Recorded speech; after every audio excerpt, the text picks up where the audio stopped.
पण दुसरीकडे एक बातमी पाहिली असेल की मुंबईमध्ये आझाद मैदानावर एका महिला पत्रकाराशी अचानकपणे मराठा आंदोलकांनी गैरवर्तन केले. काय गैरवर्तन केले? ते कॅमेऱ्यावर दगड मारला किंवा कॅमेऱ्याला काहीतरी केलं. आता महिला पत्रकाराशी गैरवर्तन आणि कॅमेऱ्यावर दगड म्हणजे याच्यात सुद्धा फरक आहे.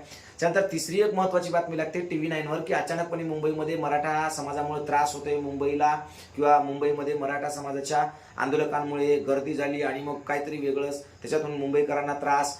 अशा वेगवेगळ्या अचानकपणे निगेटिव्ह बातम्या यायला लागल्यात. या बातम्यामागचं खरं षडयंत्र काय आहे? तर बघा, साधी सिंपल गोष्ट आहे की तुम्ही जर पाहिलं असेल तर आज राज्याचे मुख्यमंत्री माननीय देवेंद्र फडणवीस हे प्रत्येक न्यूज चॅनलच्या गणपती बाप्पांना भेटी देऊन आले मुंबईतल्या. पहिल्यांदा ते IBN लोकमतवर गेले, TV9 ला गेले, ABP माझाला गेले आणि इतर सगळ्याच मीडिया हाऊसच्या प्रत्येक ठिकाणच्या गणपतीच्या दर्शनासाठी म्हणून ते प्रत्येक मीडियाच्या हाऊसमध्ये गेले आणि आले. ते आल्यानंतर एका तासाने अचानकपणे सगळ्या मीडियांचं जे आहे तर ते